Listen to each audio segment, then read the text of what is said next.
Hello and welcome to Burlington College Presents. My name is Nate Taves. I'm a cinema studies and film production major. I'm going for a BA at Burlington College. Our idea for this show is to present to you, the viewers, or the community at large rather, the students at Burlington College and their works that they do. With that in mind, our first and only guest for this episode is Anthony Green. Hi, Anthony. How you doing? Fairly well. Yourself? Pretty good, thanks. That's good. Now, you are a screenwriting and Animation major. You and I started the same year.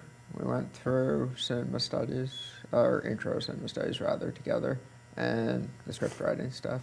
That's right. So you are here today to talk about, or tonight, or whenever this is being viewed, to talk about your DVD videos of The Invisible Connection. Yeah, that's right.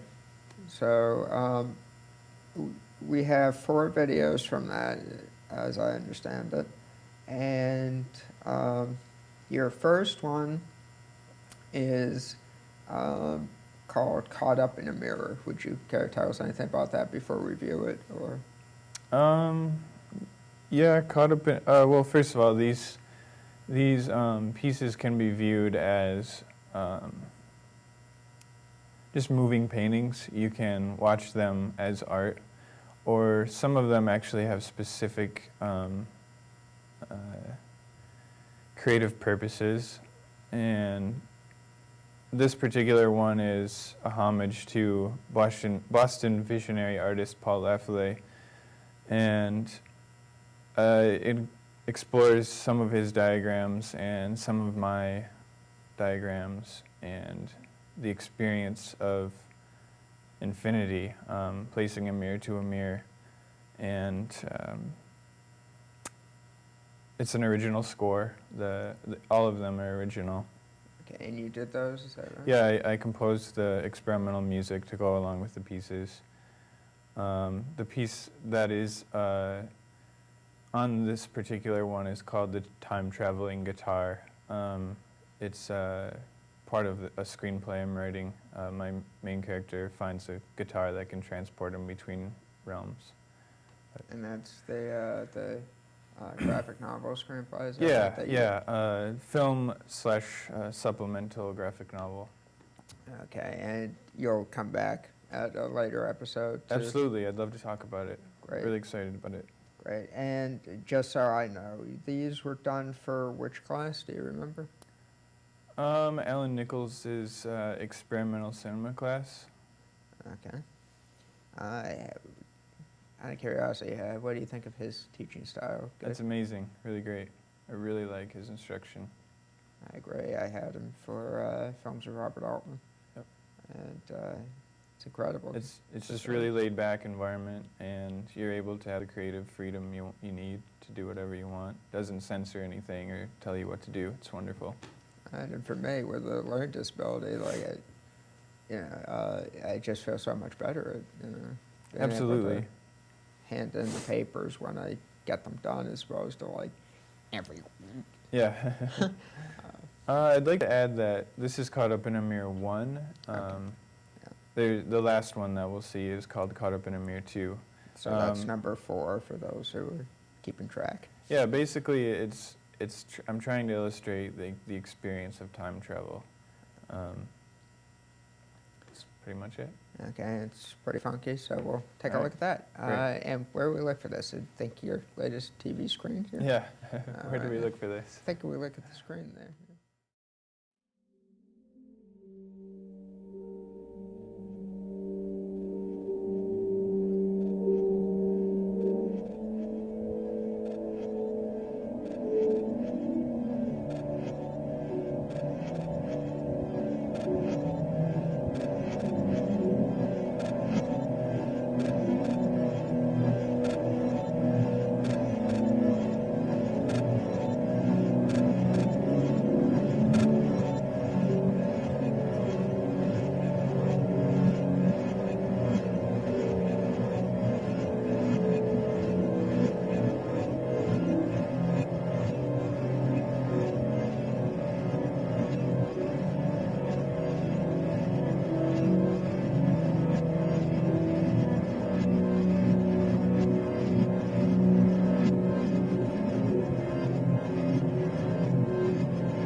Take a breath. I don't even know where to begin.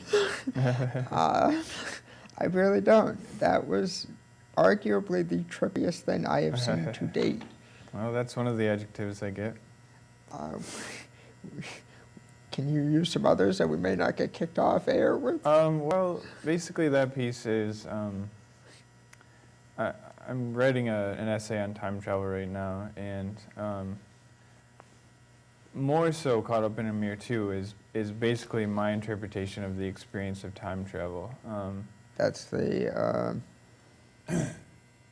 That's the last one. The fourth one, yeah. Yeah, the fourth one we'll see. A lot of times, time travel theories involve multiple realities, multiple histories, and to me, that really explains a lot as to our experience. It also explains memory. There's a theory that goes, we're able to remember things because in a parallel universe, there's a part of us at that point in time. And so we remember, we're going back to that person, and the same for ourselves in the future, is there are an infinite amount of yous within these realms, and you can kind of go back and forth with the device known as the mind.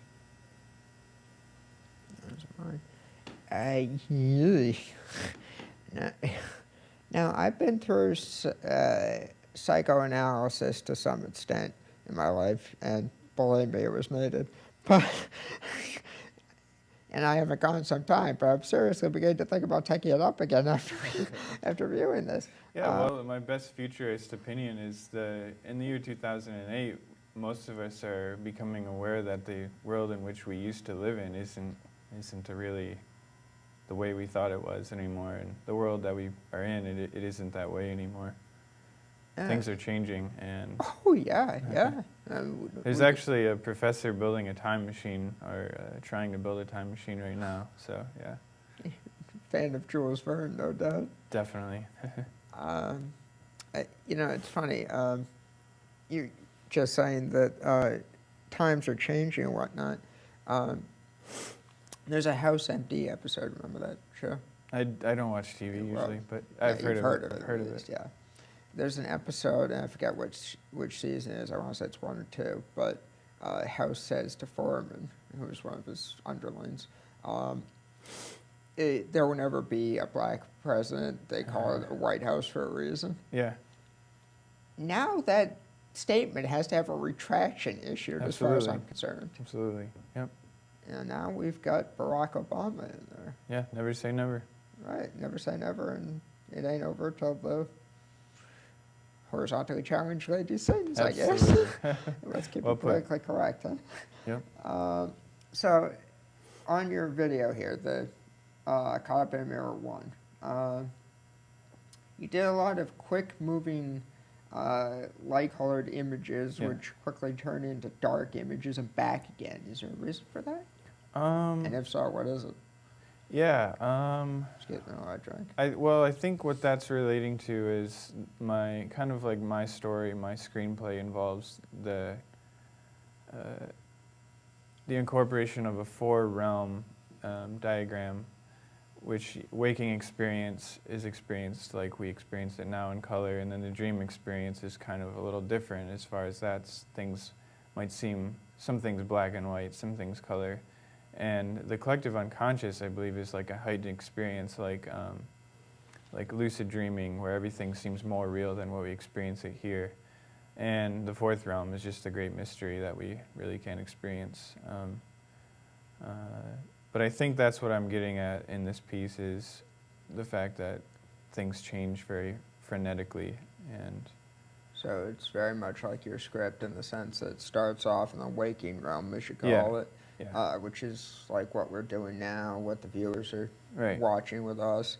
And then it goes to the dream realm, which is like sleep, and psychiatrists, psychologists, whatever you want to so forth and so on, say that that's usually viewed in black and white, although we can somehow say, yes, we see color when we dream. And then it kind of goes back to that waking realm thing again? Well, the collective Or unconscious, which is very, is that the next stage down from dream world? it's next stage up, yeah. Oh, next stage It's the up. third realm. Oh, okay. And then I think that you said there was a fourth realm, wasn't there? Yeah, there's a fourth realm. I call it the timeless go-between, which is, the title of my story is 9 Long Nights of the Timeless Go-Between. It's the conduit in which all things are able to be experienced. It's like the envelope that holds everything. If you look at the word Om, A-U-M, it also, Om is a 4-part thing. It has the silence around involved. It's not just A-U-M. So it's kind So of like... it's not just the word, it's also what's around the word. Exactly. I'm not a psychology major by any means, so what you just said, there goes the brain. Well, Uh, take what you can. yeah, I'll try to play with that in a minute, but I'll play with it while you answer this next question. Okay. What made you think of all those images, the images we just saw? Those were insane, sir. Yeah, well, they involve a lot of sacred geometry, and the particular paintings that I filmed, or posters of paintings that I filmed, were dimensionality, the manifestation of fate, which basically goes through catalogs a lot of information in an epistemic ladder, and it shows the correlations between music and art and philosophy and physics and math, and even spirituality. And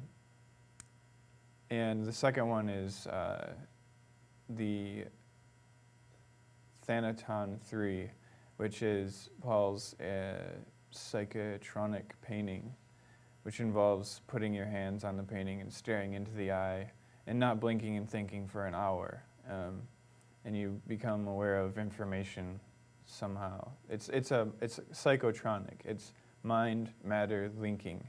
That's what it does. Basically, kind of like the technology behind mandalas is, they're not just pieces of art, they're actually devices to propel your consciousness. Okay, not to get hung up on a point here, but you said not blinking for an hour? How Right. do you do? Is that like a Clockwork Orange? If you talk to some people and you ask them, how do you achieve enlightenment, and some people will just tell you it's a matter of how still